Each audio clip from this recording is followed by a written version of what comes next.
ನಮಸ್ಕಾರ. ಫ್ರೀಡಂ 19 ಸುದ್ದಿವಾಹಿನಿಗೆ ಸ್ವಾಗತ. ಇಂದಿನ ಮುಖ್ಯ ಸುದ್ದಿಗಳತ್ತ ಗಮನ ಹರಿಸೋಣ.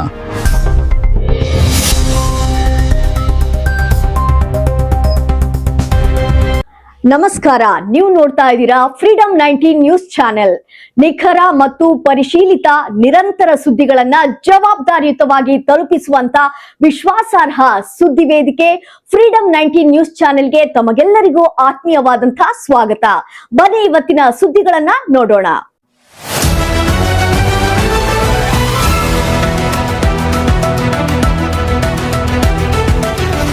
ಕಲಬುರಗಿ ರೈತರ ಜ್ವಲಂತ ಸಮಸ್ಯೆಗಳ ಈಡೇರಿಕೆಗೆ ಸಿಎಂಗೆ ಮನವಿ.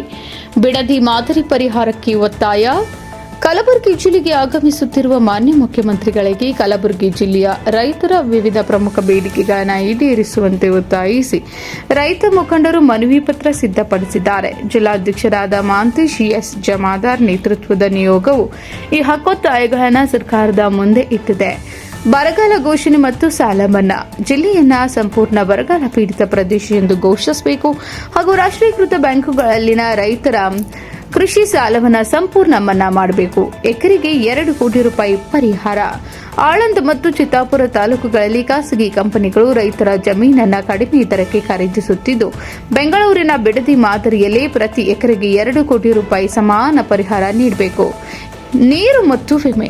ದೇವಲ ಗಾನಗಾಪುರ ಬ್ಯಾರೇಜ್ಗೆ ಹೈಡ್ರಾಲಿಕ್ ಗೇಟ್ ಅಳವಡಿಸಬೇಕು. ಭೀಮಾ ನದಿಗೆ 3 ಟಿಎಂಸಿ ನೀರು ಬಿಡಬೇಕು ಹಾಗೂ ಬಾಕಿ ಇರುವ 2 ಕಂತಿನ ಬೆಳೆ ವಿಮೆ ಹಣವನ್ನು ಕೂಡಲೇ ಬಿಡುಗಡೆ ಮಾಡಬೇಕು. ಮುಂದಿನ 1 ವಾರದೊಳಗೆ ಮುಖ್ಯಮಂತ್ರಿಗಳು ರೈತರ ಈ ನ್ಯಾಯಯುತ ಬೇಡಿಕೆಗಳಿಗೆ ಸಕಾರಾತ್ಮಕವಾಗಿ ಸ್ಪಂದಿಸಿ ಸಿಹಿ ಸುದ್ದಿ ನೀಡಲಿದ್ದಾರೆ ಎಂದು ರೈತ ಮುಖಂಡರಾದ ವಿಠ್ಠಲ್ ಮಾಕ್ ಗೌಡ್ರು, ಶ್ಯಾಮ್ ರಾಯ್ ಸಂಗಾವಿ, ಸಂಗನ ಬಸವ ಗಂಟೆ, ಸುರೇಂದ್ರ ಪಾಟೀಲ್ ಹಾಗೂ ರವಿ ಸಕ್ಕರ್ಗಿ ಆಶಿಸಿದ್ದಾರೆ. Freedom 19 news Belagavi. ಇವಿಷ್ಟು ಈವರೆಗಿನ ಸಂಕ್ಷಿಪ್ತ ಸುದ್ದಿ. ನೋಡ್ತಾ ಇರಿ ಫ್ರೀಡಂ 19 ನ್ಯೂಸ್ ಚಾನೆಲ್. ಧನ್ಯವಾದಗಳು.